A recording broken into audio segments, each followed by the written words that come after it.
Fuck it, we'll do it live. Okay.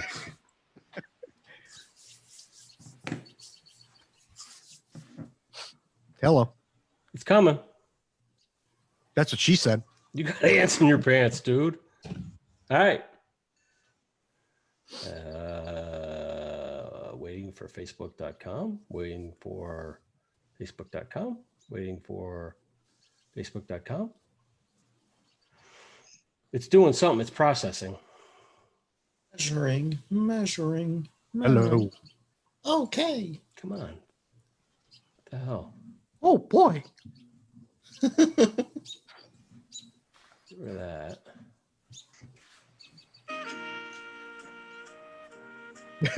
Yeah. Don't make me get the soundboard out. I'll take S words for 1,000, Alex. Okay, we're not doing swords. Here it is.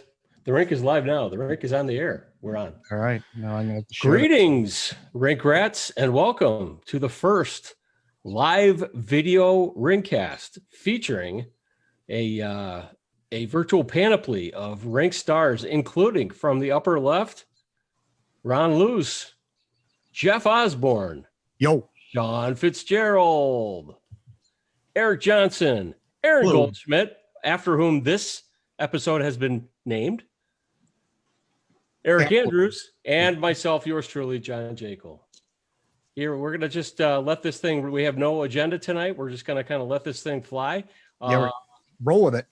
You can put some questions in the comments section of our live video, I believe. Yes. I'm hoping. And perhaps we'll get to those tonight. And looks like we have another guest joining us as well. Who is this person? Mario Tirabassi. Hey. Yeah. All right. Mario's joining us. So Better change my picture. we know that's why you all came. I'm not changing mine. There he is. The great Mario. Hello, you guys hear me? Mario, how you doing? Up, Hey, Mario. what's going on, guys? You've already been introduced, so Oh, hey, hello, chill out, everyone. relax. What's going on? So for our first topic, Gate, you wanted to perhaps delve into the latest exploits, because everything he does are exploits of Dylan Strome. No? Well, moving on to our next topic. Mario does not want to speak on that. What on Dylan? Yes. I mean, he's a great 4A player, and that's my official comment. Mario, elaborate for our audience on what a 4A player is, please. 4A player, that's a guy who's on, in a spot where you're going to do really well pretty much at the AHL level, Gotcha. but not necessarily is going to translate to the NHL level. And I think that's kind of exactly what we've seen from Dylan. Fair enough. I think that we would all somewhat concur with that assessment. Anybody want to take a counterpoint on that? No. What about David Rundblad? I want to hear about David Rundblad. Is he still playing? I think he's In Europe Swiss- somewhere. Switzerland, I think. I think he's in the Somewhere in KHL, Europe. actually. Honestly, I think he's in the KHL. Is he with, I'm going to butcher it, Jokerit still, or Jokerit, or whatever it's called? Joker. I don't know. Well, that would be appropriate. Joker it.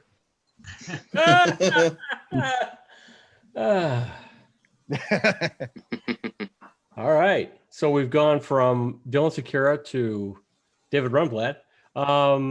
What's kind of bubbling up in your collective consciousness, gentlemen, regarding our interrupted hockey season? And how about we discuss the possibilities of a resumption of play at some point and what that might look like?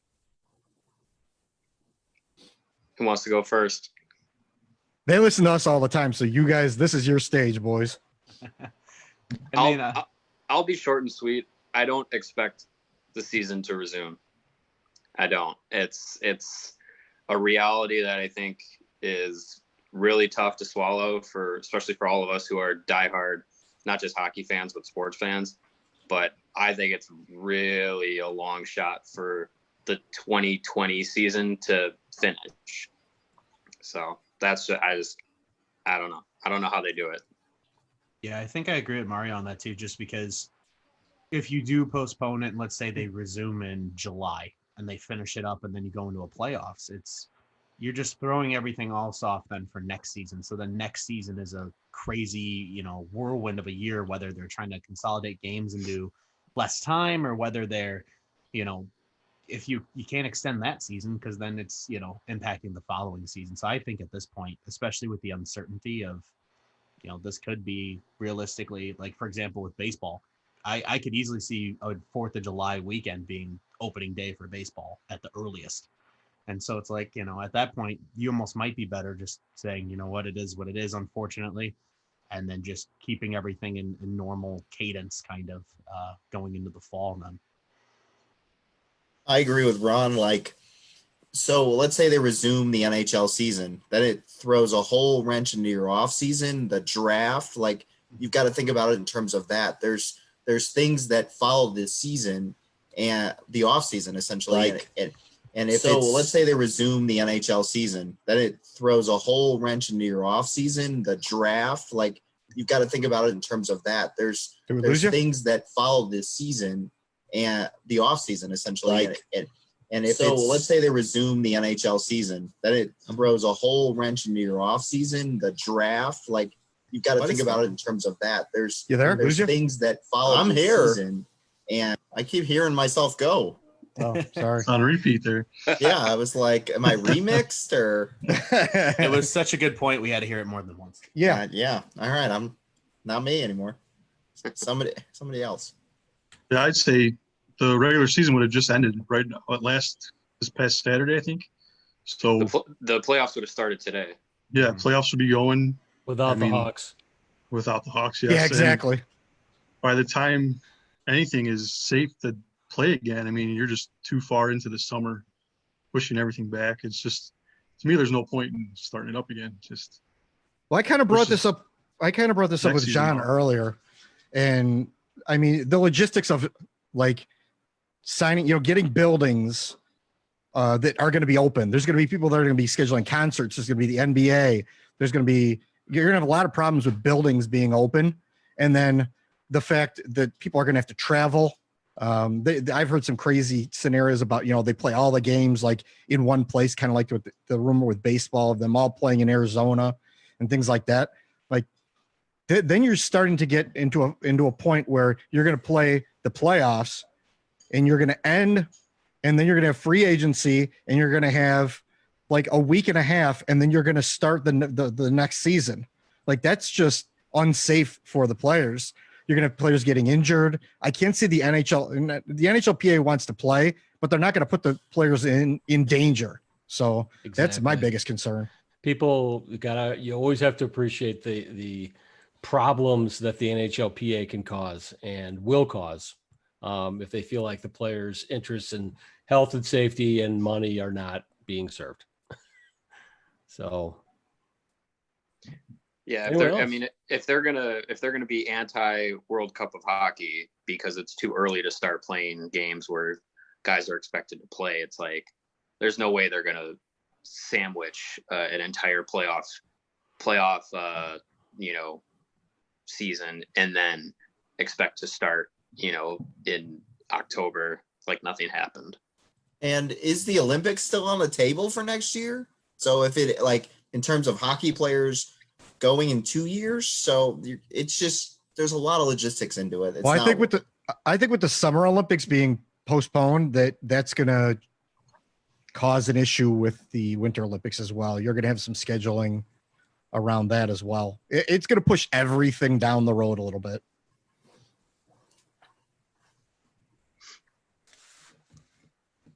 Anyone else care to comment on this?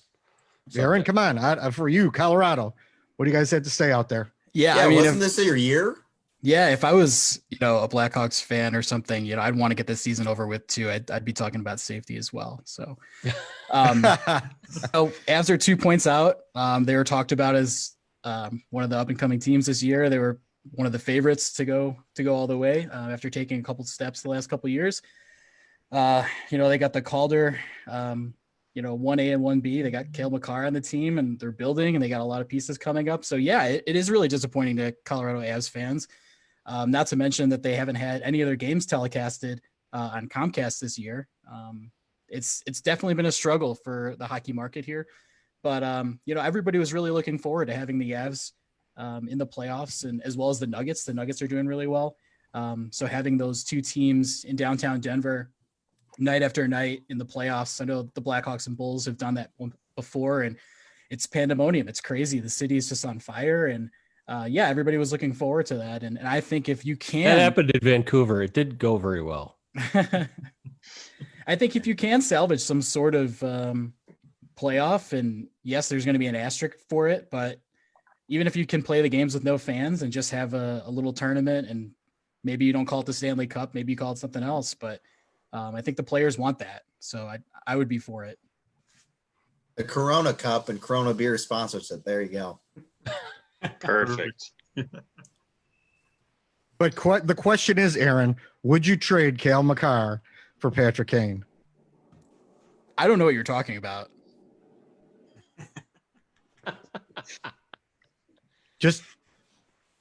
I don't know. Just a thought I had.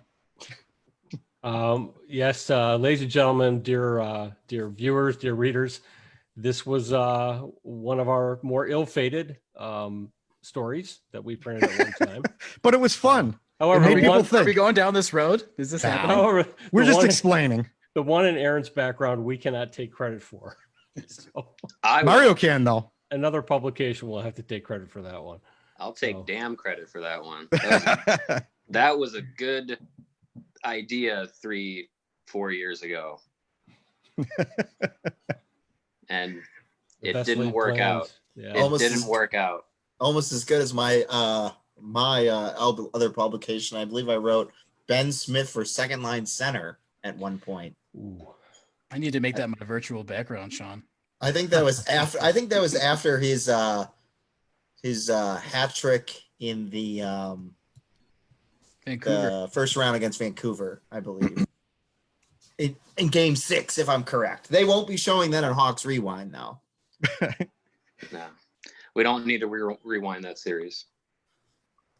I think we should make all our backgrounds blocked by a certain unnamed account. I have to definitely work on that one. Yeah. That's a good idea. That's really a good idea. Yeah, but Aaron, tell us a little more about what's going on in Colorado, because I don't know that a lot of the people who actually come to the rink know what's going on out there, and you've been covering them for pretty much most of the year, and you guys have been doing a great job out there. And just kind of give us kind of what's going on out there, how fun it is, because it's certainly not fun in Chicago. Yeah, it's been a fun year, and there are a lot of things that this team is going through that the 09-10 Blackhawks went through. And that was a lot of they're not perfect, I think they're a hard-working team. They got a lot of different pieces. It's not all just skill. It's not all grit. I think Joe Sakic really just gets it. He's got players up and down the lineup. He's got McKinnon. He's got Matt Calvert, a lot of fan favorites. And I think he's really doing a great job drafting and building through the draft and getting those players exposure. And the big story this year has really been the injuries. And I'm sure you guys know this. Rantanen has been out a couple times. Colin Wilson's been out all year. Nazem Kadri, Grubauer has had issues with his good groin injury. Burakovsky. So a lot of these guys who have had really good years, the 3 guys you picked up, I think it was Burakovsky, Donskoy, these guys that he picked up are having great years, but it seems like they just can't stay on the ice.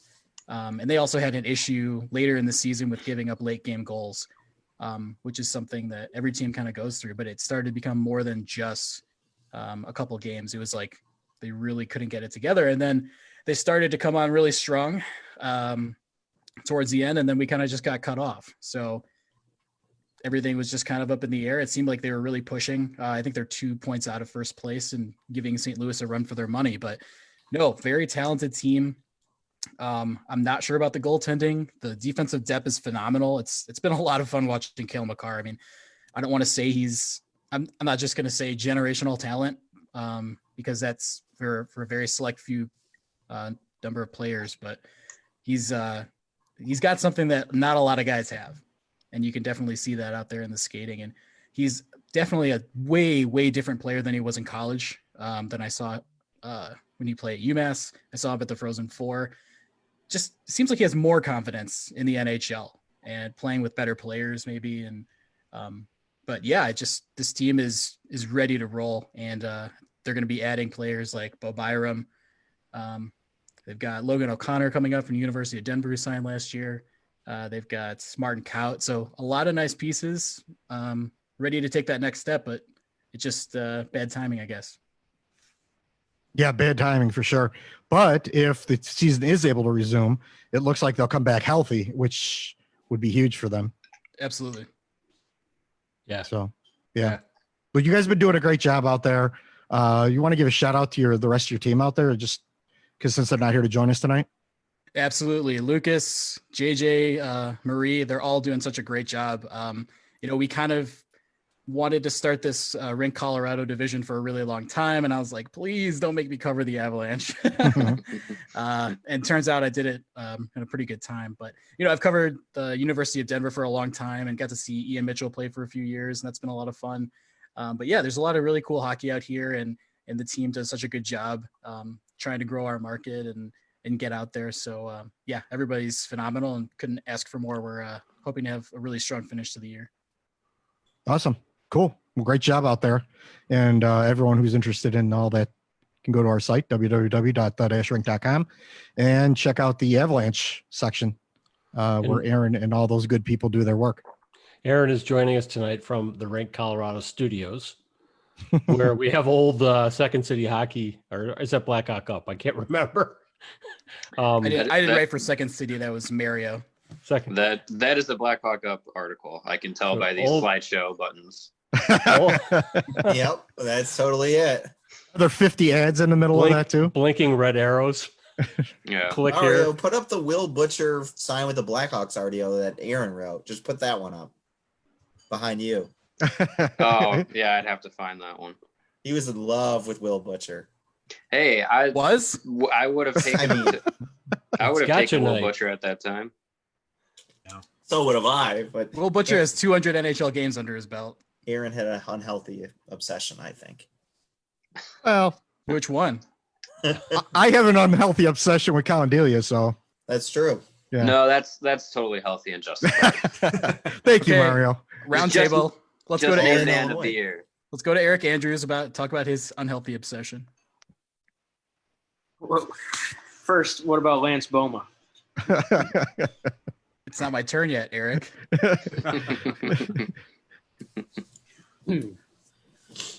Yes, Lance Boma is Aaron's secret obsession, as well as that of the official lounge singer of the Rink.com, Gordy Clifton. So that's something that they share together, which is beautiful. So, Gate, where should we steer this next? Well, we could talk about this latest news with the Dylan Strome possibly could be on the trade block situation. We could kind of talk about that a little bit. I mean, I was floated by Elliot Friedman that he could possibly be on the block.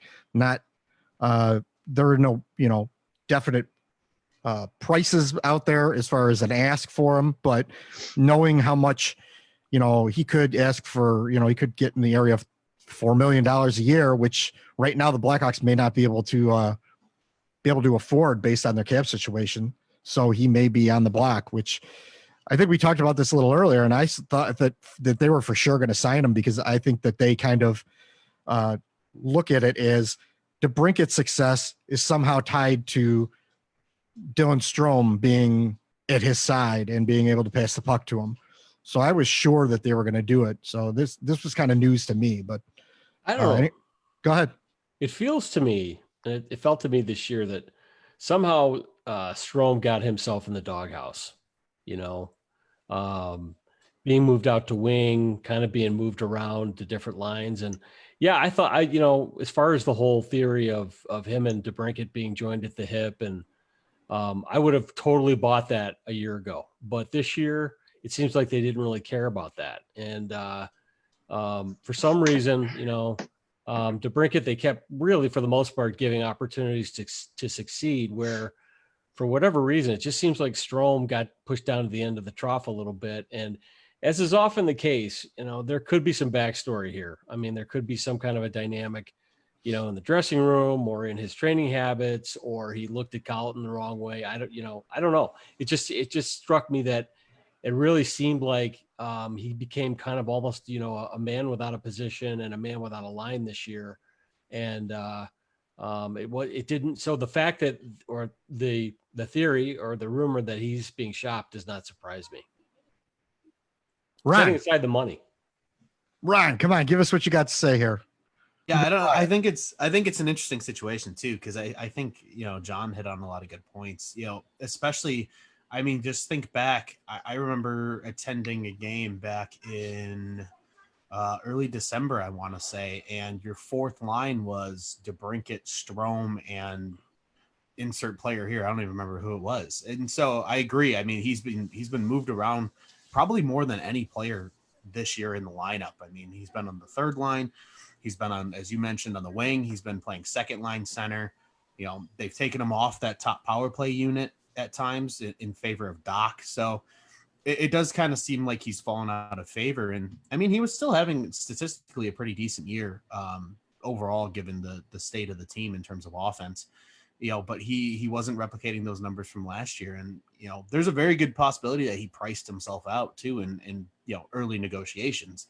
Maybe he's thinking that, obviously he's not going to get what DeBrincat got, but, maybe even if he's coming anything higher than 4, and, as you mentioned, they're going to be in cap trouble again, even though they're still a garbage team.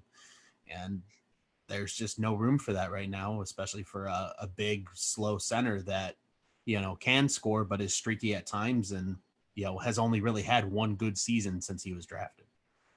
Yeah. The strange thing is when I was doing projections, we were about, 40 games in or something. I think we were at the halfway point or something like that. I was doing some projections and I was projecting out what players, what their numbers might look like at the end of the season if we actually hit the end of the season. And Dylan Strome was actually on pace to actually hit somewhere around what he had last year, minus the time that he missed for injury, which shocked me, honestly. Everything else I pretty much expected. DeBrincat being, 20 goals instead of 40 goals, and everything else kind of really played out how we imagined or what the impression was that we had. But Dylan Strome was really weird. Like, he's actually having a decent year, but the injury bug kind of got him. And then, I think Colliton kind of soured on him a little bit. Maybe he wasn't giving Colliton what Colliton wanted, and pushing him down the lineup, and it was just weird. Well, and I think just imagine if he maybe is getting full time in that, even as a third line center playing with maybe one quality wing with. I mean, DeBrincat was playing third line wing time at points this season. Even if you give him some better opportunities, it seemed like there was times where he was playing with just whoever and they didn't care. But right. I agree. He had statistically, he was having a good season. He was on pace to have about the same numbers he did last year. So yeah, I don't know. I don't know what happened with Strome. I personally am a fan of Strome. I do like Dylan Strome. So I would be a little bummed to see him traded. I guess it would depend on the return. The last time the Blackhawks traded him pending RFA, it literally stopped me in my tracks at work, and I was useless for an hour when Brandon Saad was originally traded. So, I don't think I would have that same reaction here, but hopefully, if they do trade him, if it's, as cliche as it sounds, hopefully it's a good hockey trade if they do trade him and it's not just for a bag of pucks. Well, I think the thing with trading Strome at this point is that, he might not have the value that he's going to be asking for. And we all know the Blackhawks are going to be in, having some cap issues. So if you can flip him for something of value at this point, knowing what you gave up to get him, I think if the Blackhawks can come out as winners in a trade scenario like that. I think they'll probably take that over maybe rolling the dice, giving him a contract in the $4 million or $3 million range, and maybe avoid getting bitten on that. And if Strome goes out and maybe this year it shows up as an anomaly, well, I mean, if they can get some value back from him, I think the Blackhawks are in a situation where they'll probably take that over rolling the dice on a contract. I mean, for as far as the Blackhawks goes, this could be a blessing in disguise, because there was a point last year where people were thinking that Strome and DeBrincat could both could be over $10 million for the combo, and that wouldn't be any good for them right now. So, what is the return? What would the return be for Dylan Strome? I guess what would be the asking price for former first round pick? At least Needs a change of scenery. Right. David Rundblad. Speaking of that, our boy Ray Nepientek, he had a question about a former first round draft picks, which it could be the return. I have to pull him up, but there were a couple of them that he actually had mentioned. But go ahead. Yeah, I mean, it's interesting to think about what the return could be, right? I mean, I have a weird feeling that they would probably just try and get draft picks. That's just my hunch, I guess. But even if they could get a guy that's at least a bottom 6 forward would be nice, I think. And maybe like a pick, maybe like a 3rd, 4th, and a bottom 6. I don't think that would be an awful ask. You're certainly not going to get a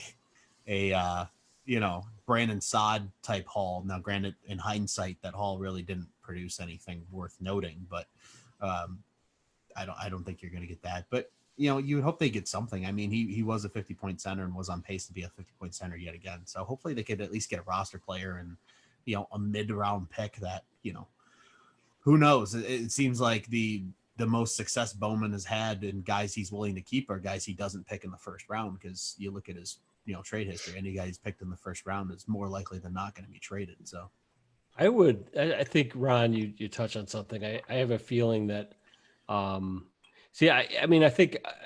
think Bowman has reached a point now where there's enough people calling for his job that I think he's going to be very careful about how or what a given return for a player like Strome looks like and how that plays out. That's why I think he would go more for picks, because if you, for example, were to trade for a bottom 6 forward, I guarantee you people would hang him out to dry publicly for only getting a bottom 6 forward for Dylan Strome. But the other thing, and then the other thing is really what this team needs more draft picks. They need more young players in the system to come along.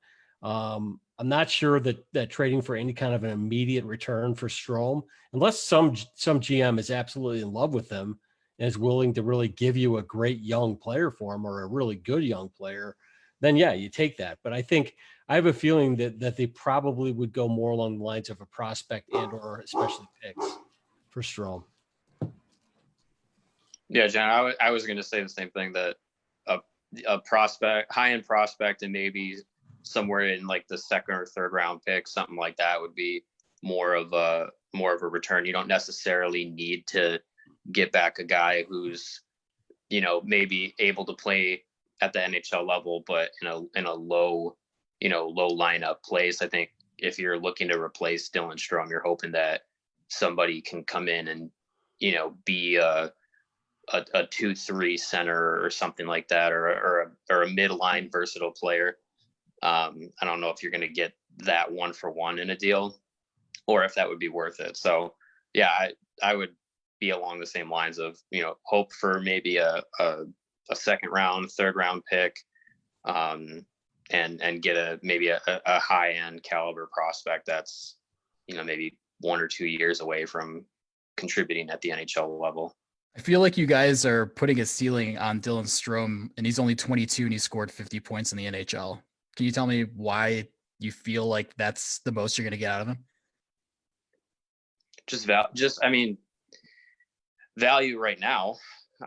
He came into the Oregon, kind of blew the doors off of expectations, and that hurts him. I mean, it hurts him this year because he's again on a 50-point pace, but he was on almost like a mid to upper 70-point pace for a full season last year, only playing 50 some games. Now, if he's on a 50-point pace this year, the numbers even out, but over a 82 game season, it's not the same.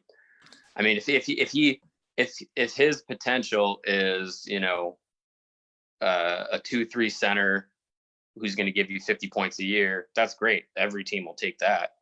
But I don't know. It just seems like to him, if he's not paired with the right guys, it's going to be, I don't know. I don't see a lot of the doors being blown off from Dylan Strome. I think if he's paired with, an Alex DeBrincat and a Patrick Kane, he's gonna put up points. But I'm not sure. I'm not sure if the Blackhawks are all in on giving him that and giving him the contract that he may be expecting. Right. So is it more of like you, and not just you, Mario, but everybody, your opinion? Do you not like him as a player to keep him, or is it more we can't afford him, and it's just we can't go that route, or is it more like we've seen enough? I think it's the affordability. So I don't know. I don't have a definitive answer for that, but I think you raise a really good question. But I think that, if you look at the Blackhawks last year, when not only Strome, but a lot of other players had really big offensive, production years, including Eric Gustafsson and Kane and I mean, everybody, but the team literally did not play any defense. And it could well be that Colliton is looking at his team and saying, okay, who are guys that I know can be reasonably productive offensively, but can also be part of a much more responsible team defensively. And I don't have a hard and fast knock on Strome that he's a bad defensive player.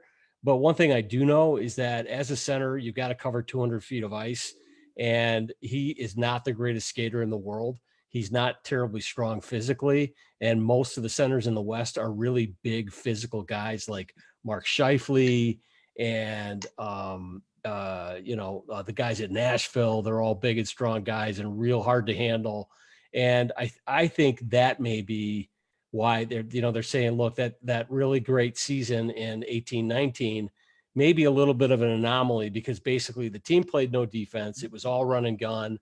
And if we're going to play more of a disciplined, structured style, maybe he doesn't fit in with that. I'm not saying that's definitely the case, but I could see that being part of this. Well, and you think about too, I think to back your thought on that, JJ, about how, Colliton wants these more two-way responsible centers.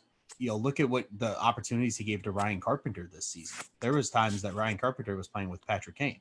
So I think that kind of backs that idea of he wants guys that are going to be able to be two-way guys. And I think the more and more that Doc proved himself as being one of those type players, that's when you saw his ascent in the lineup as well. So maybe that is actually a very good point, because it seemed like the only center that was consistently playing center that didn't ever, that was moved around from just that center spot was in fact Dylan Strome. Everybody else, even David Kampf, when he was consistently playing, was still playing a center role because he could play defensively. Yeah, I want to jump on that real quick. One thing that I've kind of thought about Strome throughout this whole season is looking long-term, where does he fit? Because if I think we can all agree that he's really an offensive type of a player.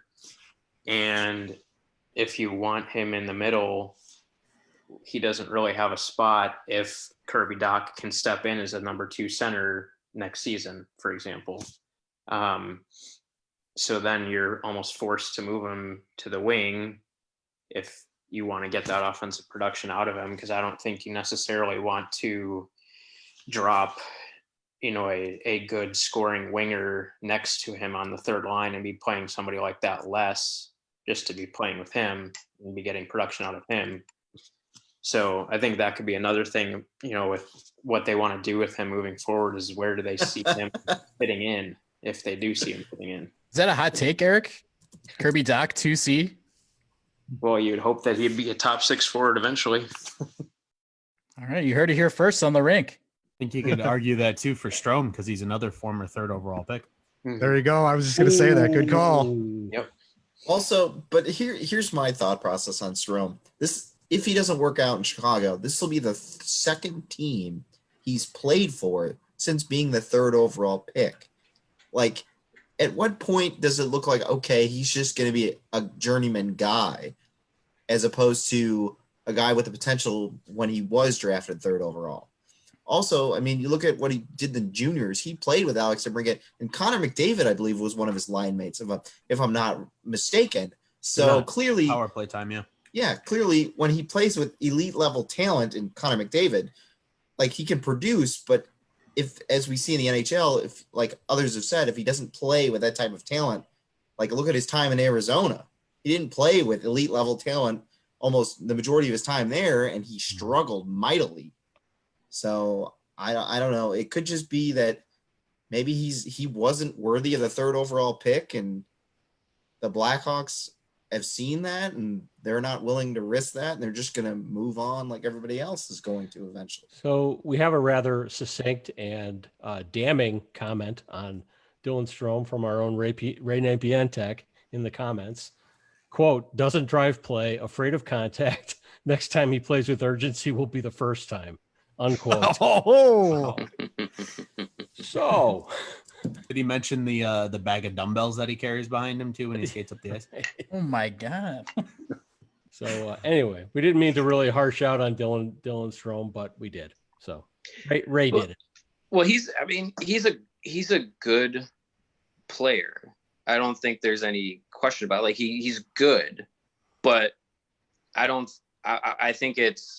think it comes back around to, the Blackhawks were putting it in a odd situation with both Strome and DeBrincat needing contract extensions. They made their first play with DeBrincat getting the extension, which was, I mean, honestly, a pretty friendly extension for the circumstance for what he got and where the Blackhawks probably hope that he's going to go. So for Strome, it kind of comes down to, is he going to be either affordable, or are they could they, quote unquote, win a trade to flip him again? I don't think that there's a team that, if affordability wasn't an issue, that wouldn't give Dylan Strome a chance to play a top 6, top 9 center role. But I think for the Blackhawks and their situation, which is, unique in that they have cap issues, which is not unique to them, but just unique with their cap issues. It's just kind of comes down to a numbers game. But he is trash. Jesus Christ, that scared me. Go ahead. No, keep going.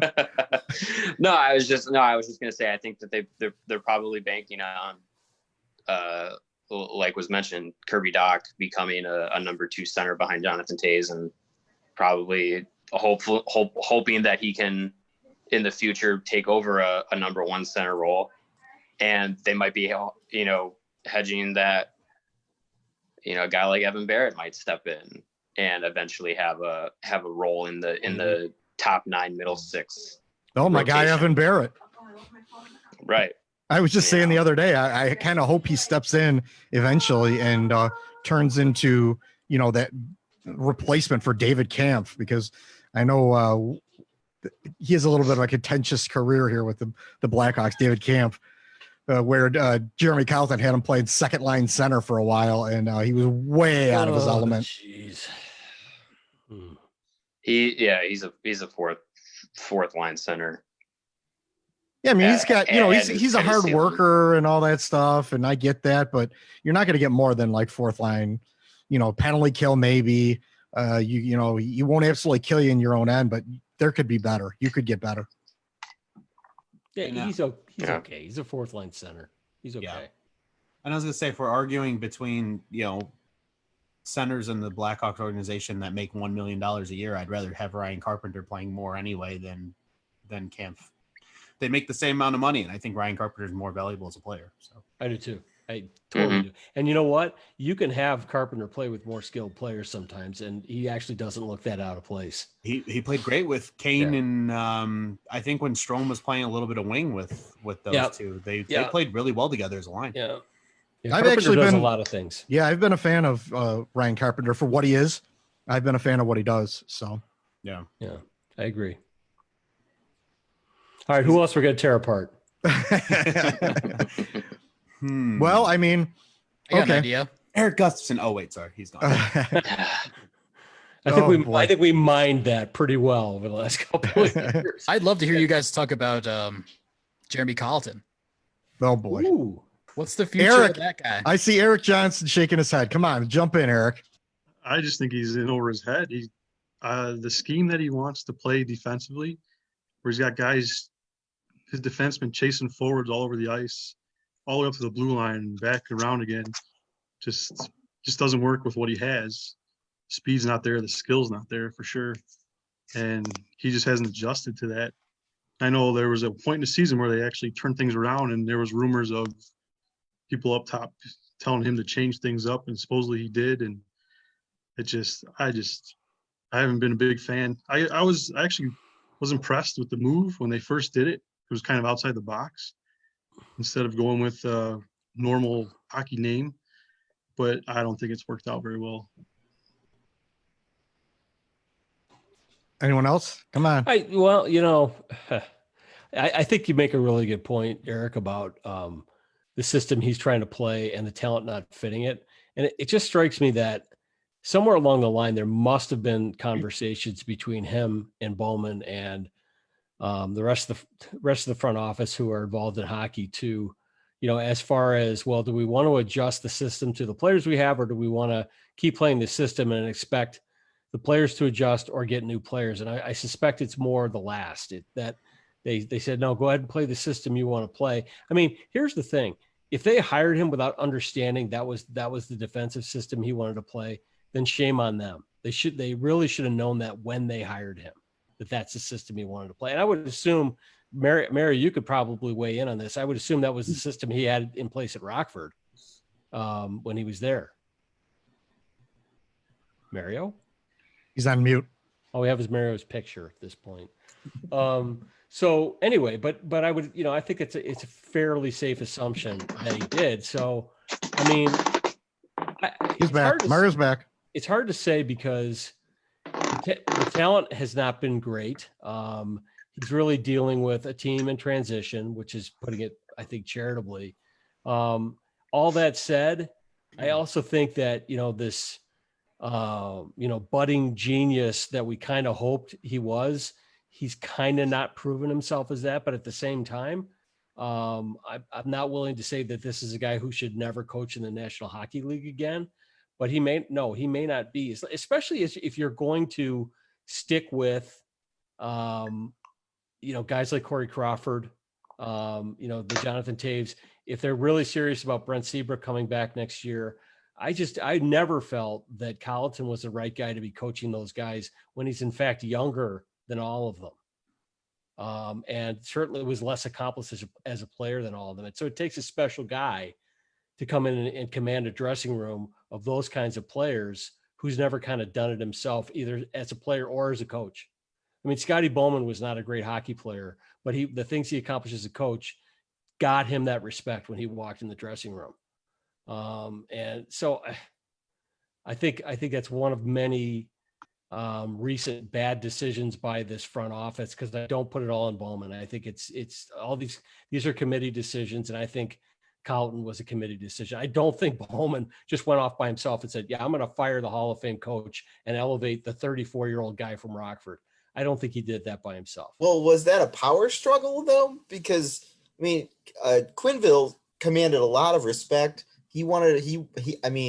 At the draft the year before, he was not impressed with the personnel decisions that were being made by Stan Bowman.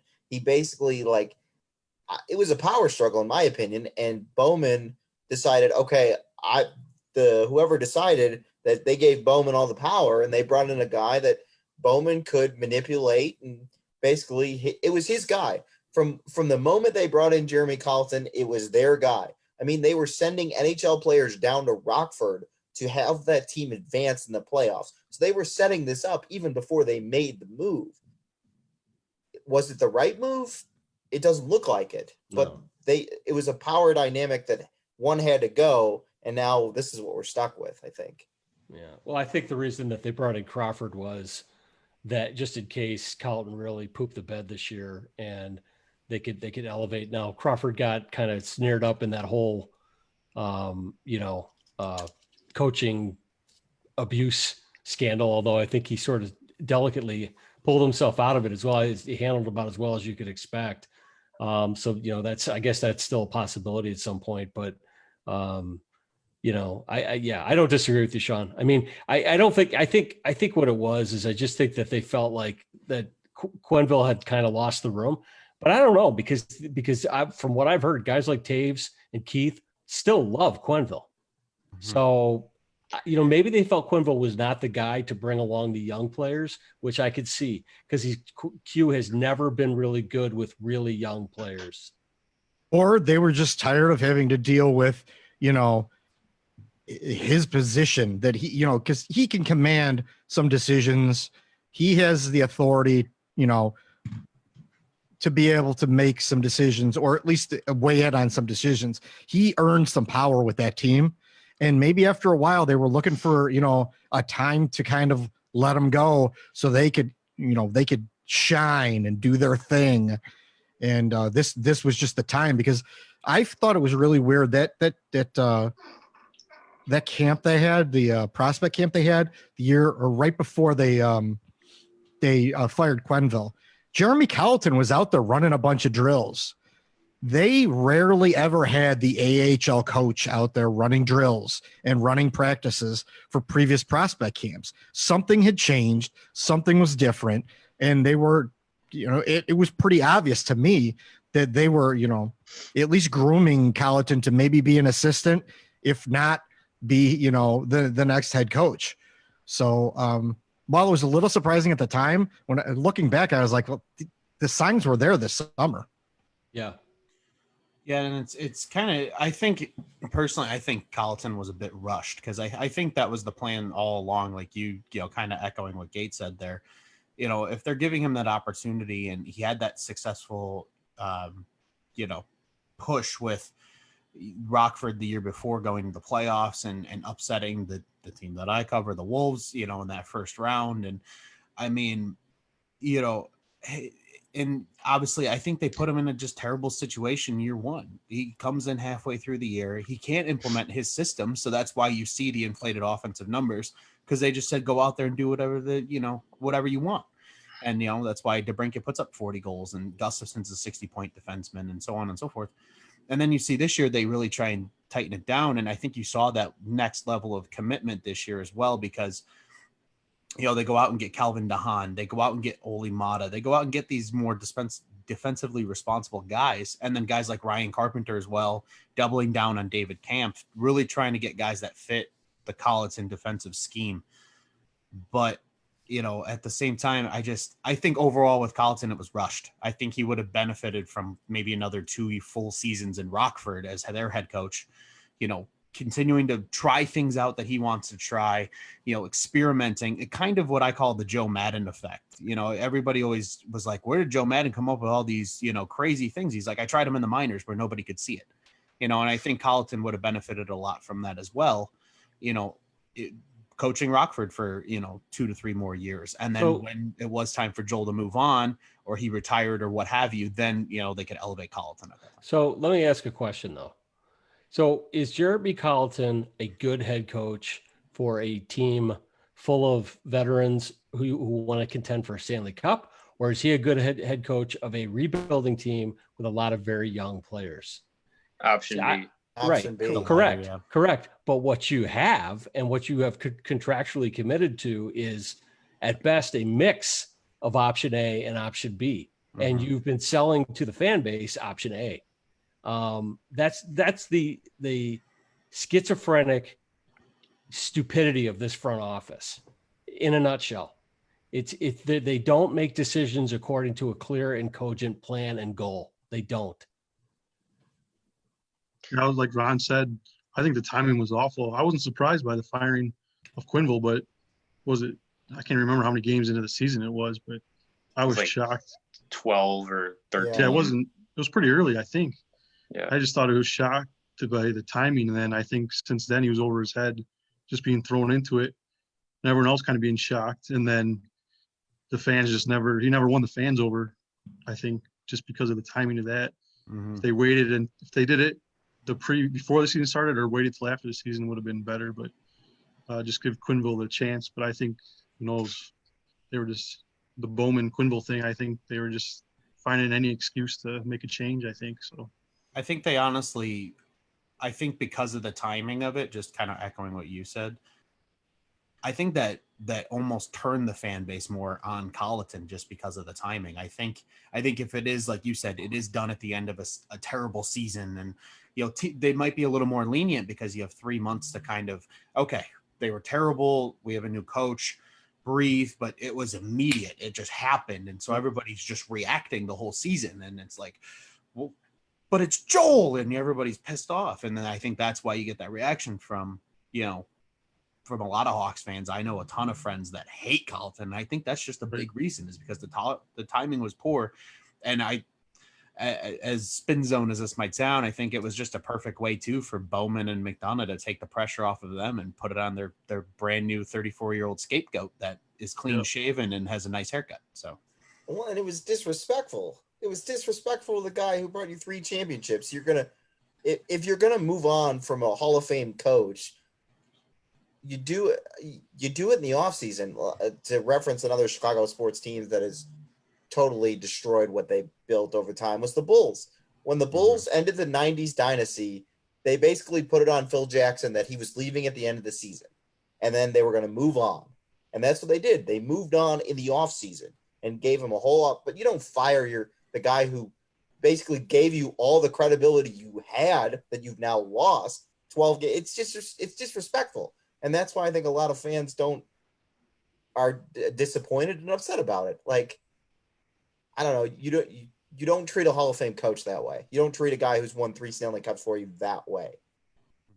Well, that and like them going out and giving that vote of confidence at the end of the previous year. We're going to go into the next year, and we're confident in Joel. We're confident. We hashtag like our team and all that nonsense. And what are you, 13 games into the season, and you're firing the head coach? Unless you went 0-13, I think that's a little bit. That's a little bit soon to be pulling the cord on that one. Yeah, I mean, Colliton was thrown into a terrible situation. He wasn't ready for the locker room he was inheriting. And Quenneville was not given a proper send off that he fully deserved. And yeah, I mean, fans weren't able to adjust. They weren't able to be like, okay, Quenneville's out. Who's this new guy? We'll get used to it. And, you do something like that in the off season, and you kind of get the idea like, okay, like this team is now going to be focusing on moving into another direction. As for the fan base, it's like, okay, we can get behind that now. You do it at the beginning of the season, and it's just like, oh, so this new guy is supposedly supposed to pull us out of this, which didn't really happen. And then you go into this season, and it's a lot more of the same. It's, they go on stretches where they look like they could be a potential playoff team, and then other stretches where it's like they're so far from it. And it's just it seemed like it wasn't the right roster, it wasn't the right situation for Colliton. Could he coach in the NHL in the future? And maybe it is with the Blackhawks. I don't know. I don't think he's going to last very long with the Blackhawks if they continue to have the same kind of managerial strategy that they do now. But I think with more experience, he'll be a more fine-tuned coach, but I think he was just thrown into the deep end and not really given a lot of leeway. We're doing a great job. Oh my God. I don't need to hear any of him. Yeah. Two very big words. Hey, can we cut that feed off already? We're MSNBC. We're cutting it off. All right. It's going to be very quickly done, unlike websites of the past.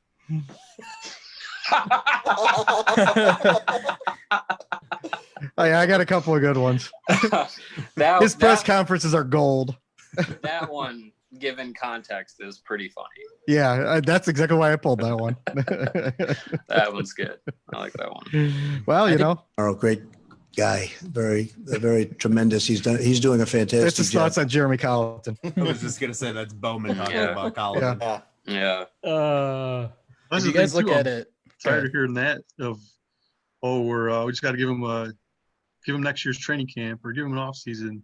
They just keep, more excuses of pushing it down the road of waiting for the team to turn around. So That's what they do. They kick the can down the road, and I honestly don't think they know what to do at this point in time. They don't. there's no They plan. don't. It seems like so. They don't. There's really, what can they really do? Because they have so many contracts with no movement clauses. So unless those guys want to move, they're kind of just gonna play this out until those contracts end. They have to basically age out their team. Right. Yep. Exactly. Yeah. Well, I know that I don't know how likely this is, but there has been mention of compliance buyout, possibly to help teams that will not be able to be cap compliant, because it looks like the cap's probably going to stay even or possibly could even go down. So there are going to be teams that are definitely not cap compliant. I mean, look at Toronto. I mean, they were using LTIR to be $13 million over the cap. So I don't know what they're going to do. And the Blackhawks aren't in great position either. So if the cap goes down, they still have to figure out what they're going to do in net. They're going to have to figure out a lot of things here. So, I mean, we could shift gears a little bit. What do you think about the net situation? Where do they go from here? I'll tell you one thing they're not going to do, and that's play Robin Leonard. Zing!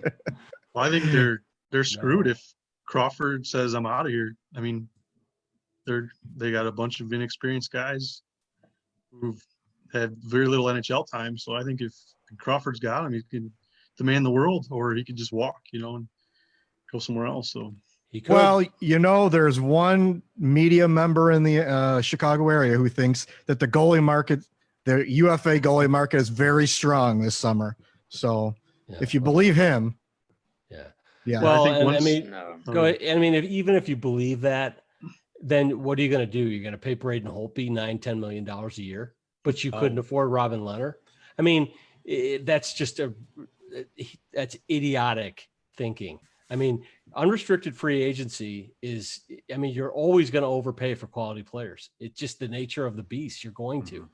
And, so as such, they're in trouble because they've got a goalie of the present who has concussion syndrome, and he's 36 years old.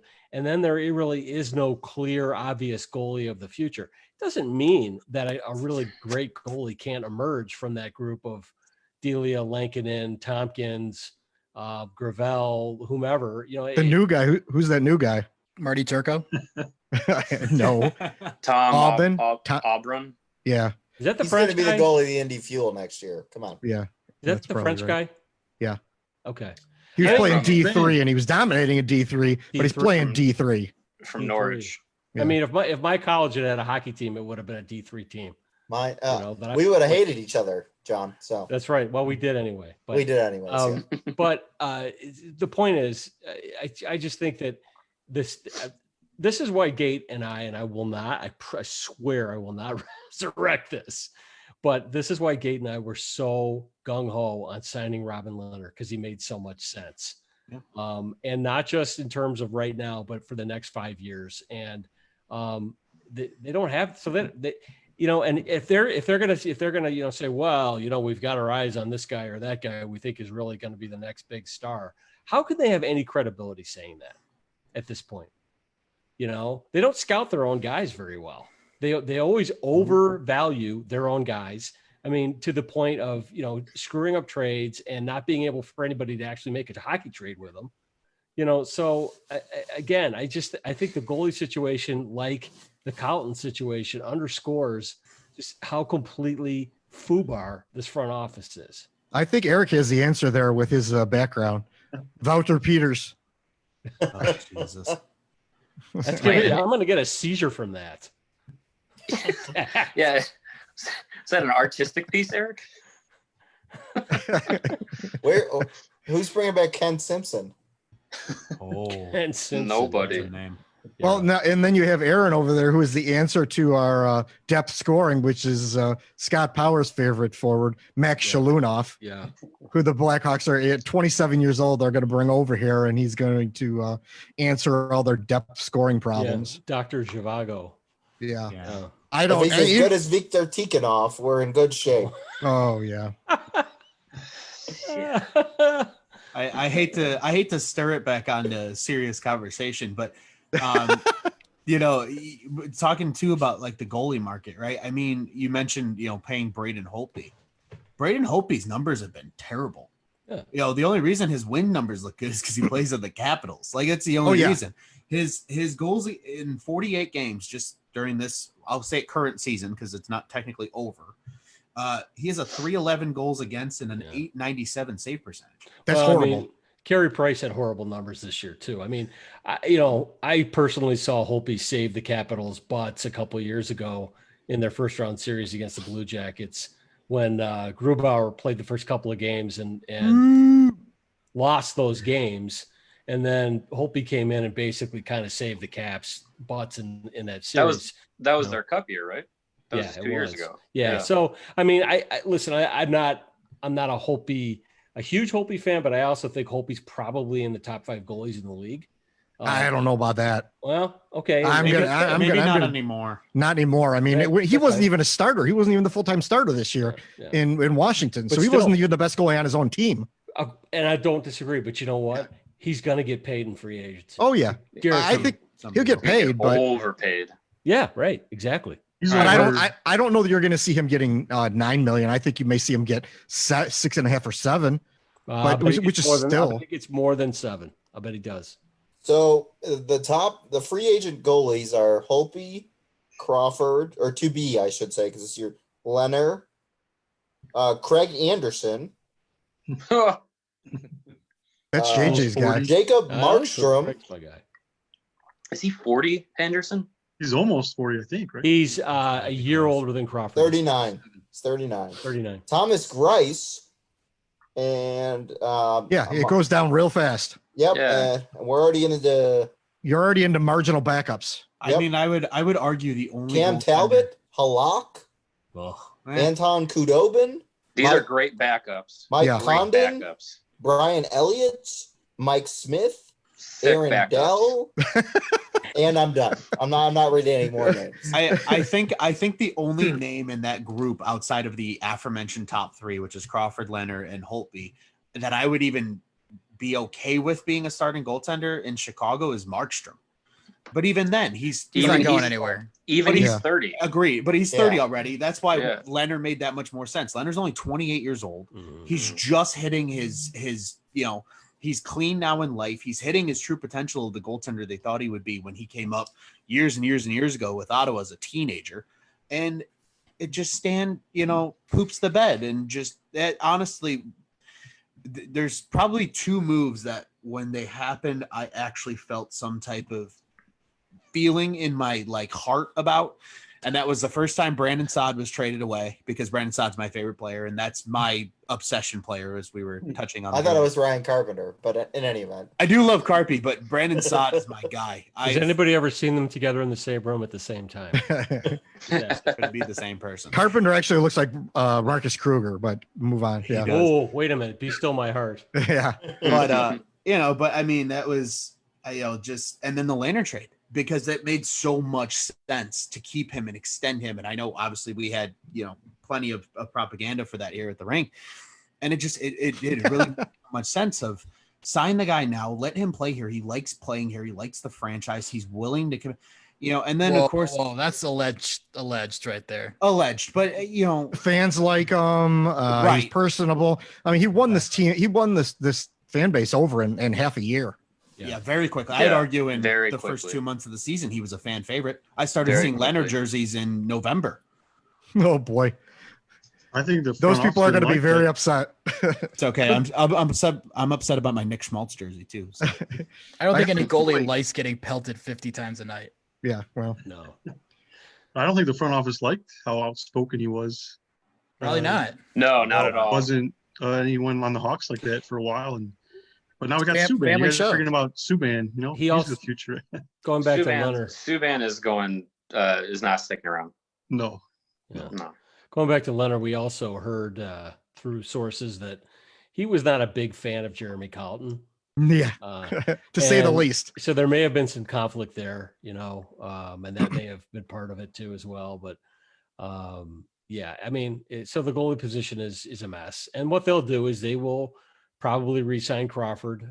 They may end up paying more than they should, or that they would have had to in terms of relative value to Leonard.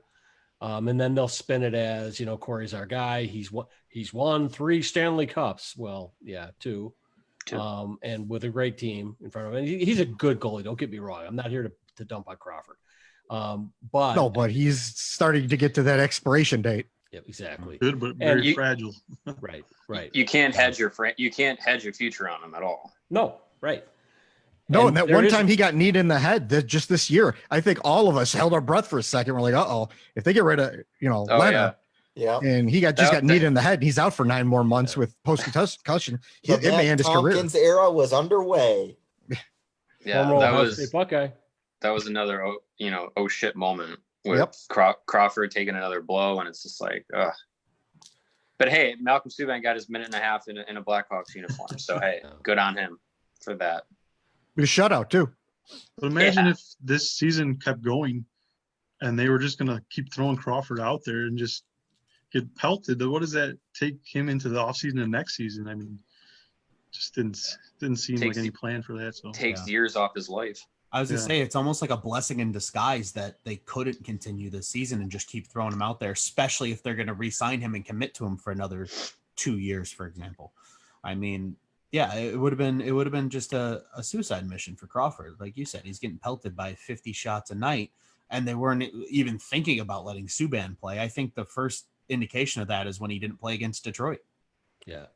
In the back-to-backs, yeah. You figure for sure that you're going to put a goalie in the back-to-back. Well, nope. I think they were trying to keep that playoff dream alive is what they were trying to do. And if or when they had gotten eliminated from the playoffs, you might have seen Subban play a couple of games. I think so. Yeah. Correct me if I'm wrong, but didn't they lose that game? Yeah. Detroit? 2-1. They did. Yeah. Yes. It was an awful game, which blew me away because I was in Detroit about a week before that, maybe a little longer than that, and I watched them get destroyed by the Wild 7-1. So I was sitting there watching the Wings win that game and just like, this is not the same team apparently that I just watched get whitewashed by the Wild. And the Wings were historically bad this year. Yeah. Historically bad. And you can't play your backup goalie against them. Yeah, I mean, the only player that was of any real skill for them this year that they had healthy all year was Larkin. Mantha missed a ton of time. Hell, Philip Hronek was your star defenseman on that team this year. Nobody knows who the hell that is. Well, I do. Well, guys, that's going to be the Chicago Blackhawks in 5 years. It's gonna be 5 years. The Hawks are 2 Dark years. ages. They're on that trajectory. They are on the same trajectory as the Detroit Red Wings have been for the last 10 years. Look at that. You made Ron drink. It's a gift I have. But I'm serious. I mean, I don't see how this team, meaning as long as they have all this money wrapped up in these contracts of aging players, I don't see how they're going to get meaningfully better. I just don't see it. I mean, it's the same thing Detroit did. They didn't bite the bullet. They kept these guys around forever. Finally they dumped Datsuk's contract off on Arizona, which from what I could tell, that's not as easy as it used to be. That whole like what they did with Hossa, it's not as easy as it used to be. I just don't. I don't know if there's any easy way out of this. I don't think anyone's going to come to the Blackhawks aid anymore. They're not. They're not the they're not the darling of the NHL that they used to be with, like, hey, nudge nudge wink wink, take this contract off our hands and we'll help you out down the road or anything like that. They don't have that pull anymore. Shovel Dayoff is not going to do it anymore. That's for sure. No. Pat Kane still has 3 years on his deal. Just saying. That's fine. He's all right. Yeah. He's probably, him and Tay is probably the only two guys that, like, if they play out their contracts, that's fine. Yeah. Like, that's live with that. It's Seabrook and Keith, and it's those two that are like, I can't fathomly see them playing out those contracts or even more than a year or two more. No, I'm saying Kane and Taves have value still. Yeah, they do. Exactly. They do. Yeah. Although, Taves has had some injuries. I mean, this last year he's been pretty healthy and played pretty well. But I mean, there were a couple of years there where he was struggling with some back issues, concussion issues too. Don't forget about those. Yeah. So he's got some hard miles on him. You just hope he doesn't, hit the side of the cliff like Seabrook did. The big problem with Seabrook is he's making $7 million a year till like the next century. That's the big problem there. I mean, Keith is still a relative value at his cap hit. He can't be playing 25 minutes a night anymore, though. Yeah, right. No, it's true. Yeah, you got to basically play him at least Seabrook on the third pair and shelter him almost at this point in time for $7 million a year. If you're any other team, wouldn't you throw a ton of draft picks at the Blackhawks for Pat Kane?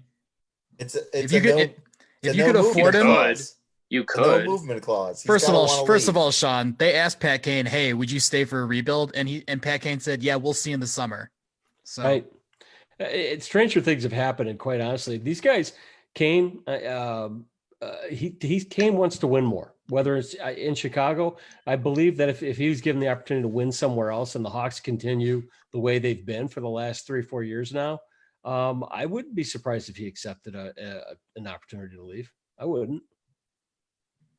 But is a team going to give up that much of a haul for him? Why not? If you're a team, I don't know. I'm not the other team. I mean, if you're 80 a team points that's a year. close, yeah. If you're a team that's close and you could use a star scorer, I actually just as an example, I think a decent example is JJ's team over there is Columbus. That's kind of the one thing they truly lack is a star scorer. Yeah, I don't think Kane would waive to go there though. No, I agree, but that type of team though, you know what I mean? Where maybe you're that one star forward away from being a legitimate contender year in and year out. And you mean like the New York Rangers, right? Where a friend of his plays. I'm just saying. Maybe, but that's a lot of money to take in two players. I was just gonna say you got to be a team that can take on $10 million a year. Especially when you still have guys like, Zibanejad and they have some of these young kids too. Well, but here's the thing. Here's the thing though. I mean, it's there's a lot of ways to skin a cat. I'm not arguing for trading Kane to the Rangers. I'm not doing that. But I am saying that when you start going, well, there's no cap room there, et cetera. Well, who's to say they couldn't send a contract back?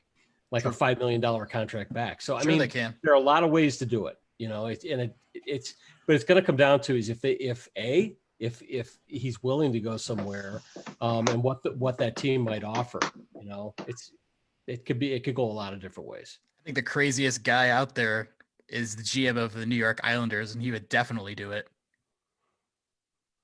They get picks and the prospects. I think if they could fit it in, there are a lot of teams who probably would take him on. I was gonna say, you think the Hawks? I don't think they should do it, but I don't know if they could get enough value in return. Sure, they can. Say you want. Oh yeah, they could. Especially you want prospects back though. Most prospects are already up, and that your good prospects are usually up already in the NHL, and their team's gonna want to get rid of them when they're already in contention. But they're gonna have to fleece their roster just to get. If they have if it's like a 2 or 3 year window, and Patrick Kane gives you the best chance to win those 2 to 3 years, you could stack cups with that. If he's that piece, and you're not worried about 4 years down. He also sells tickets. Right, a shit ton of tickets. You go for it.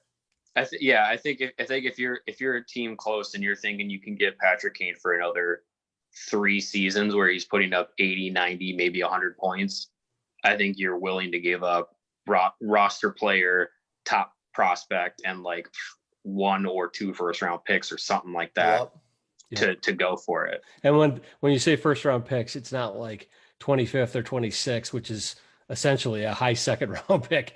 It's going to be a top 15, top 10 pick where, again, it's going to take the right team that has a lot of those picks. And, they're right at that point and they're going to do it. It's like the days don't exist anymore where the Hawks, a team like the Hawks can go out and spend drive a truck up to Marion Host's house and unload $80 million anymore. I mean, yeah, sometimes you see those deals in free agency, but it's not like it used to be. I mean, with the cap now and the cap being in place as long as it's been in place. And, you're going to get a guy like that. Sometimes you're going to have to trade, and you're going to have to trade a lot. And always at the in-season trade deadline in February or right before the draft, if a guy's on the market and he's that kind of guy, their teams are going to step up and then they're going to start bidding against each other. And that's when it starts getting crazy. Always happens. John, how do these pieces sound? Oliver Wahlstrom, Kiefer Bellows, Noah Dobson, first round picks. What do you think? Noah Dobson. He wants Noah Dobson. Oh, I knew. Anyone who knows JJ. Oh. Take those 3 and a first. Sure. Yeah. I would. I mean, Wahlstrom and Dobson. I mean, and a nice pick. I mean, Dobson's going to be a great player. Dobson's going to be Seth Jones in 3 or 4 years. Wow. But is he going to be David Rundblad? No, he's not going to be that. Nobody can be. As I'm wearing my David Rundblad jersey. All right. So what else we got? Or do we want to mercifully end this?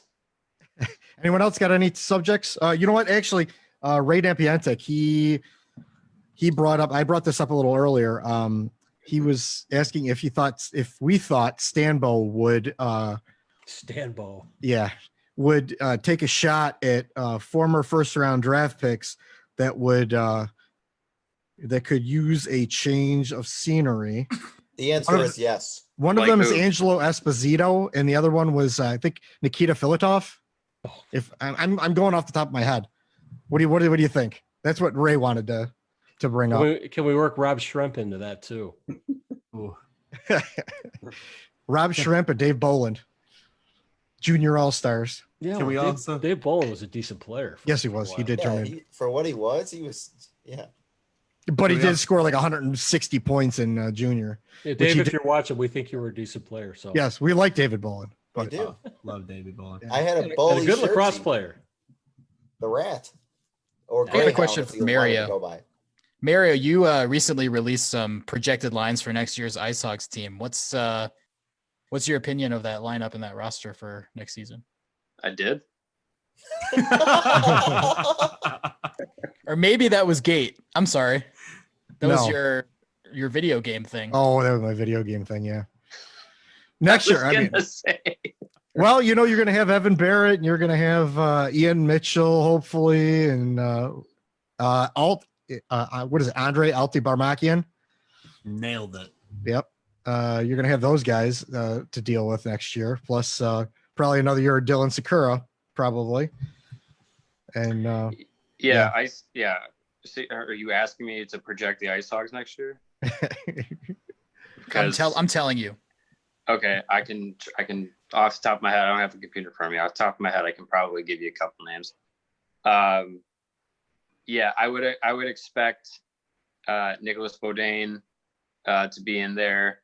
I would expect Chad Chris to be in there. I'm gonna say Delia goes up to the NHL. So your 2 goalies are probably going to be Lankinen and Tompkins, which is fine. That's not a bad AHL 1-2. Hell yeah, Tompkins. I'm going to say Brandon Hagel stays. I'm going to say Brandon Hagel stays in Rockford for a bit. Probably goes up to Chicago next year at some point. He's another one of those like. At this point, he's like one of those like 4A players where like he's very good at the AHL level and probably could find his game at the NHL level. Sakura brothers are going to be there. Mackenzie Entwistle will be there. Gabriel Gagne will be Lucas there. Carlson. I think they like Carlson in Chicago. I don't know if there's a spot for him exactly, but I think if he's not in Chicago, he'll get there pretty quickly next year. God, who's the guy they just signed? Garrett Mitchell. He'll be there next year. I know these are names that no one cares about as Blackhawks fans, but those are some guys that you can pretty much guarantee they're going to be around. I think Alex Fortan is on contract for next year as well. Soderlund. He'll be around. Soderlund, yep. He'll probably. I mean, I don't know why they sent him down to Indy this year because he scored 6 points in 6 games. Baby. Yeah, I was gonna say he did not need to go to Indy, but he did. I think really that's where LT Barmakian's going to end up, honestly. Yes. What about Hakkarainen?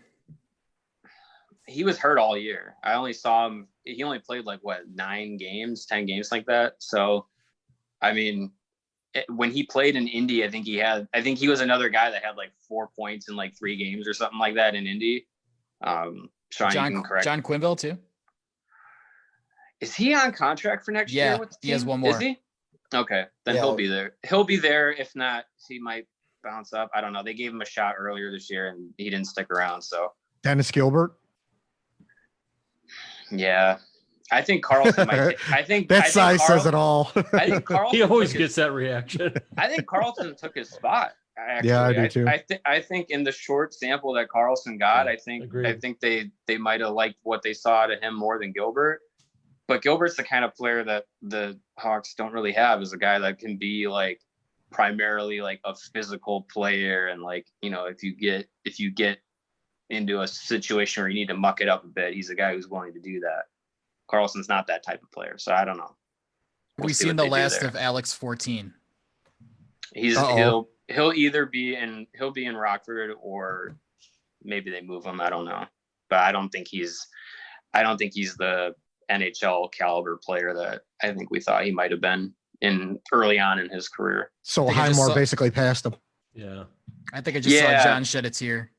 They're similar players. I love Highmore though too. So I'm kind of torn between two prospects. Yeah, Jacob Nielsen, that's another name. I don't think he's on contract for next year. I think Nielsen signed an extension into this year, and I don't think he's on for next year. He's an RFA. Yeah, and I don't Vadine. know. I don't know if he comes back. Vadine, I think, is in a similar situation. I don't know if he's on a contract for next year either. But if he is, I would bring him back, because he's a guy who could go up and down, in a pinch. But how about Kurashev? Kurashev was good. Yeah. I think he's definitely got the potential to be in the NHL either next year or shortly after that. I mean, the Hawks think that too. Yeah, he got bit by the injury bug, so that kind of hurt him. It really derailed him. He had a stretch of I think he had 13 points in a 15 game stretch, and then he had a upper body quote unquote injury, and I think he just missed a chunk of time right when he got hot. So yeah, I think he's going to jump up pretty quickly. And that, to bring this all right back to where we started, that could be part of the reason why they would be considering moving Dylan Strome, is that Kurashev is in the system. Could be that, maybe third line center, and maybe Kirby Dach's a second line center, and Jonathan Toews is your, first line center, and there you go. And maybe even Evan Barrett is the fourth line center, if they, get rid of Kampf or let him go or trade him or do whatever they're going to do with him. So there you are up the middle. So yeah, that's a possibility. So. Speaking of, why don't you tell us about Regula? Alec Regula? Yeah, you know this guy, right? I know him a little bit from my prospects coverage still. I don't know. He's intriguing. I think the fact that they got him as a former third round pick in the trade for Perlini was, I don't want to call it a steal, obviously, because it's way too early to put a label on it. But I think at least from an upside perspective, it was a good play. You can get a decent, I think he projects, just because he's kind of on the bigger side. And I don't remember who mentioned it, that he's a little slow, but maybe he is kind of that third pairing defenseman that can provide a little offense and, is just a good big body that, is okay defensively, and he's a decent 5. I mean, if that's the worst thing you get out of a Brendan Perlini trade, who just admittedly was never going to mesh with this team based on numbers, I think it's a good play. So I don't hate it at all. It's nice to have a guy in the system who's got a little bit of size. He's like 6'4" and he's over like 205, which is pretty big for a guy that has been reportedly a puck moving defenseman, which is, the only thing that Stan likes. When he sees a defenseman that's puck moving, he wants him. So, right. But it's nice. Speaking of non-puck moving defenseman, what about Slava Demin? Are you asking me? Oh, okay. Aaron. I have no. Is that Aaron? No. I don't want to be on the record about this, but no, I've interviewed Slava once. Really kind of quiet kid. I still think that's a big TBD. I don't know if that was a throw-in. I know they said that, yeah, they've been scouting him for a long time because he didn't really play blah with blah Mitchell. blah. Yeah, I think that They scouted Thomas Yurko for a long time too. Yes, they did. They were after him for 6 weeks. And obviously they saw something they had to have. Yeah. Yeah. Calder Cup champion. No, but with Demin, I think you just got to kind of wait. I think he's a guy who could play 3 or 4 years and just see what happens. But I know his freshman year is like really adjusting to the college game and had issues with decision making and his passes, but he's become a lot more reliable. And I know a lot of people reported him as like big and physical. Like I don't really see that, to tell you the truth. But he's a lot more reliable now, and he plays on a really good team and a great program. So he's solid, but TBD. What are his measurements? Height, weight? Like, Hold please. under 6. No, look it up. I'm going to mention something too. I found it strange that this guy was supposed to possibly be a defensive type player, and then the two other defensemen on Denver were basically voted the best defensive pair in the country, and it didn't include Ian Mitchell or Slava Demin, so that was kind of weird. 6'2", 190. It's not bad. Not at all. Better Bigger than than me. 5'10", 165.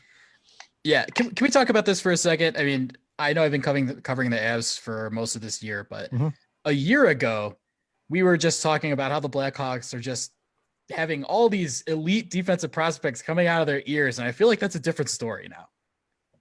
I think a lot has changed in the last year, whether that's like the view of Boquist or, Yoki Haru moving on and Mitchell coming up. But do you guys still think that the last few years of drafts in the first couple of rounds, like all these defensemen, do you think it's the same hype as it was a year ago? Because it used to be huge. Well, losing Yoki Haru was a huge hit to their. That will never make sense. It's a huge hit to their young defensive depth. I think we saw enough out of Boquist in his rookie year this year where you can pretty much say he's probably on the right track to being like a top end guy. At least in my eyes, that's what I saw, is that he was kind of thrown in there and didn't really sink in a sink or swim situation. So I think that was promising. I think what hurt was this year was Nicholas Beaudin. I think a lot of people thought he was going to jump off the page and really just jump into the pro game and be kind of stride with Boquist, and that just wasn't the case. Especially early on, he was getting scratched, and it's just like, oh man, like you look at guys that were drafted. I didn't know that. Yeah, you look at guys that were drafted, just after him and in that same area, and you're like, man, they could have had so and so and so and so. I know we play that game all the time, but I think he came around late in the season, but he's definitely not at that spot where you're like, okay, first round pick who's going to jump into the lineup right away or anything like that. Look in prospect camp, he was playing with Boquist, and it was it looked like it was being set up to be kind of a Keith Seabrook kind of situation, even though Beaudin's not really the Seabrook type of player, but in that role of babysitting, the wild stallion and sitting back on the back end, kind of controlling things and being that back end calmness, and it just exactly what Mario was saying. Well, and that would have been great if those two would have been able to stick around in Rockford for a full season, but Boquist jumped up, and rightfully so. So then Baudin was kind of bounced around, throughout the lineup in Rockford.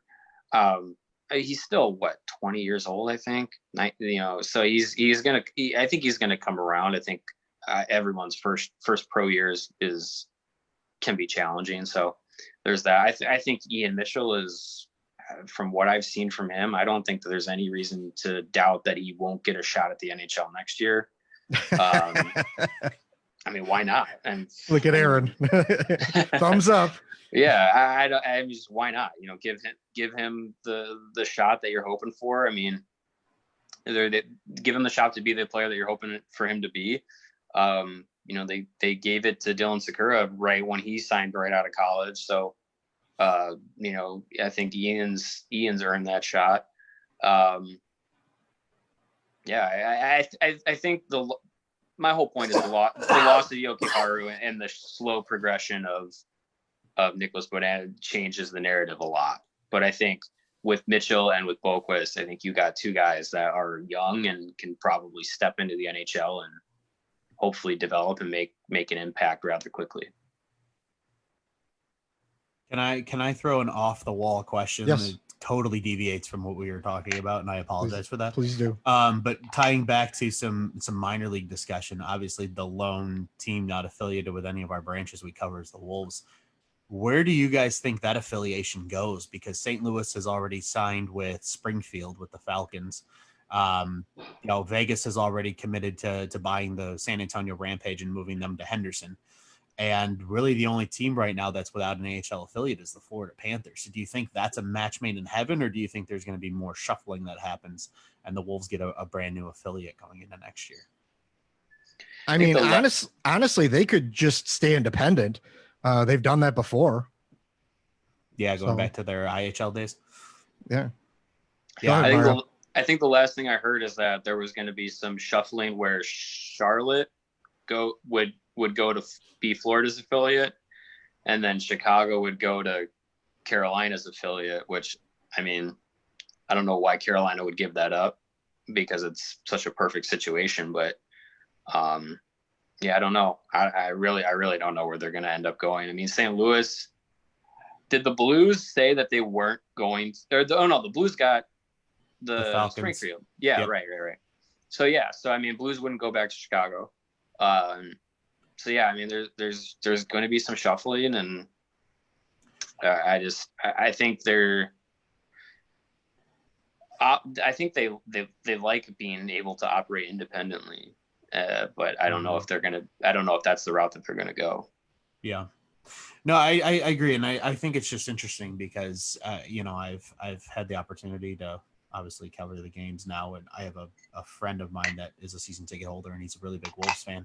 And he and I have discussed at length about it. And it's just, when that Carolina rumor officially, first came out, I agree, Mario. I said the exact same thing. It's like, why would you give that up when you have that convenient, it's right there. Yeah. Right down the street, essentially. I mean, obviously not literally, but you're right there. And so many teams are going to that now. That's why Vegas did what they did. That's why, all those California teams bought those ECHL franchises and moved them up to the A. That's why, so many teams are moving in that direction now. That Colorado Eagles. Yep. Yeah, exactly. That's another example. And the so San Diego Gulls with Anaheim. Yep. The Ontario Reign with LA. Yep. Yeah, and it makes sense. And I think that's why, obviously Rockford being with, Chicago makes a ton of sense. But, it's interesting to think, what team, and really it felt like St. Louis was a match made in heaven again. Granted, I know there was some tension and the reason they split in the first place, but it's the most convenient from the travel aspect of open AHL teams, and you decide on Springfield, Massachusetts as your location. It feels kind of weird, and I guess it would, Florida might just be kind of pigeonholed into affiliating with the Wolves, but I don't think Florida has a ton of talent, and I know the Wolves organization is very proud and wants to win. Really outside of, I know Owen Tippett's down there. I know the Hepo Nieme kids down there. I fully expect the kid that played at DU, wasn't it Borgstrom, right? Henrik Borgstrom. Henrik Yeah, Borgstrom. he's the He'll Panthers be, guy. yeah, he'll probably be up though next year, realistically, especially with Trocheck being traded. So The artist. yeah, so I mean, they don't have a ton of talent, so I don't know if that's something even the Wolves would want to do. So it would be interesting to see if if the Wolves decided to run independent for a year or two and kind of let things reshuffle a little bit. But no, just wanted to get your guys' take on that. I was curious. Ron and Mario, what do you think about the Eagles potentially realigning into the Central Division? Eagles are a good team. Yeah, Eagles are good. You guys can have a firsthand look at Bo Byram. That'd be kind of cool. Sure. Especially You mean he does so good. No, he's going right to the first pair on the ass. Him and That's Cam what we were McCarr. told. Yeah, that's what we were told. You joke now.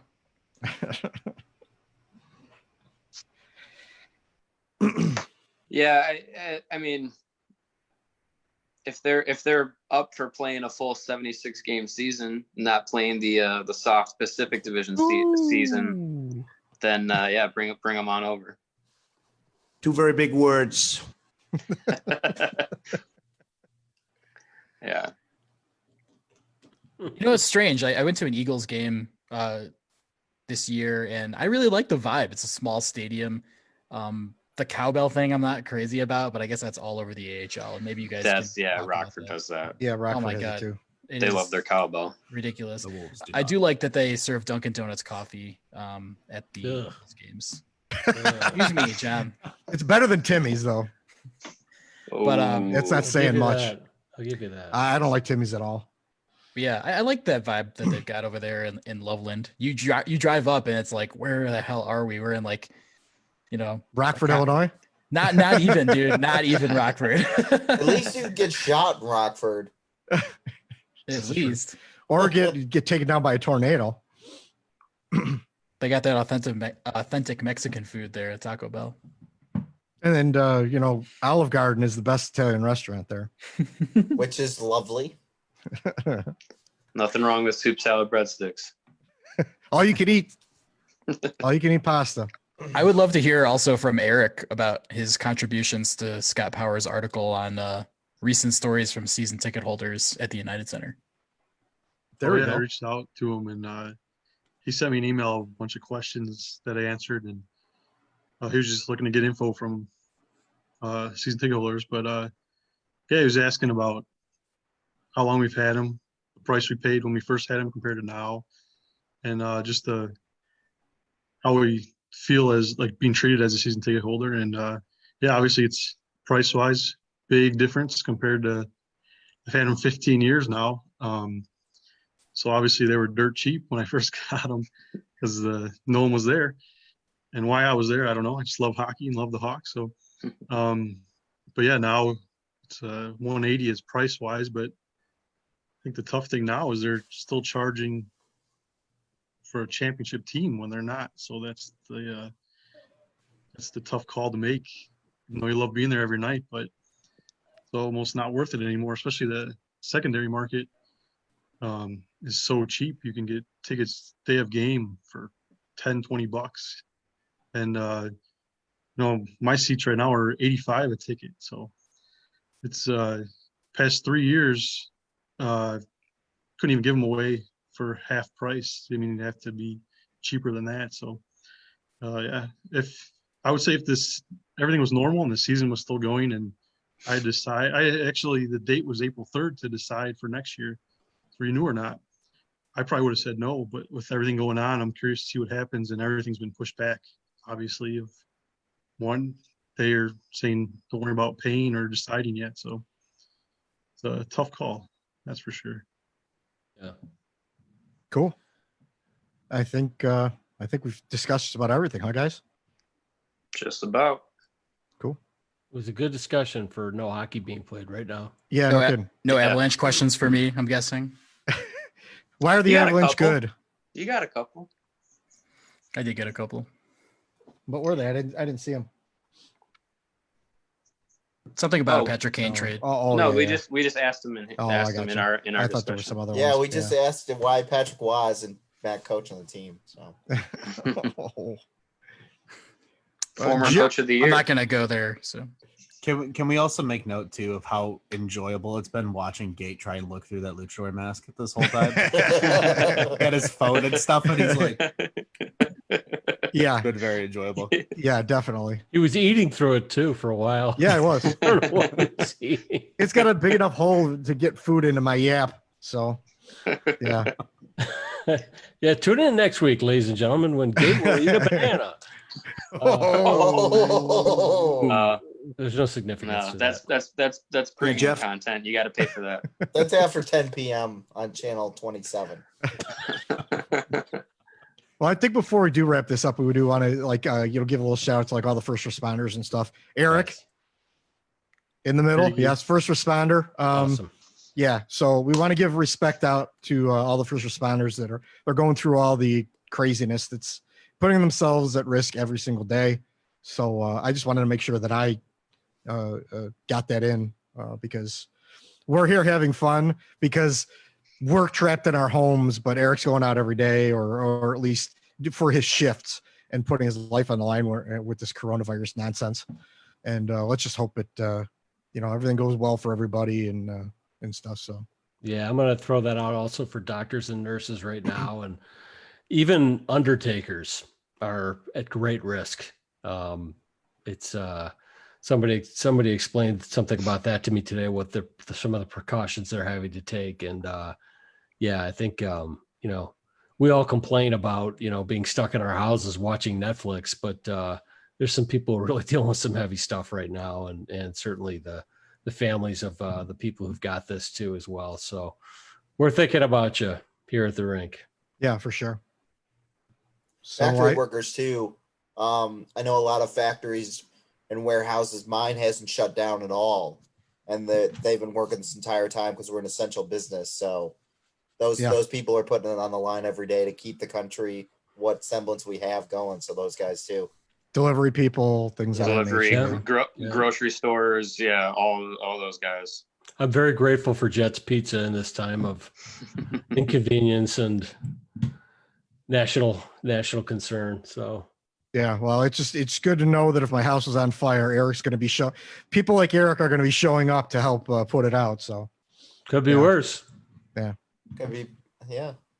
I'm thankful for Eric Andrews. aren't we all? No, you're not. Mm-hmm. I mean, Aren't we all? I've just never said that before. Eric, I did wanted you to try? Eric, did you show Mario your jersey? Yeah, is that a Caulfield jersey? No. Oh, Extra small, Well, that's like the one he great. wears. Guy, very youth large. Youth XL. Yeah. All right, guys, I think we're gonna Yeah, wind this up. Yeah, we're going to wrap this up. So for John Jaeckel, me, Ron Luce, Eric Andrews, and we have Eric Johnson, we have Aaron Goldschmidt, we have Mario Tirabassi, and we have Sean Fitzgerald. This is the-rink.com signing out. All right, we're out. See you Awesome. guys. Sweet. Awesome. All right, guys. Good job, Thanks, guys. guys. Yeah, Thanks, great guys. job, everybody. We will will do this again soon. This is Yeah, good. this was awesome. Yeah, this is fun. Yeah. Cool. All right, guys. Okay. Have a good night, Thanks, man. Be guys. safe. Bye. You Hey, guys. guys, Stay have a safe. good one.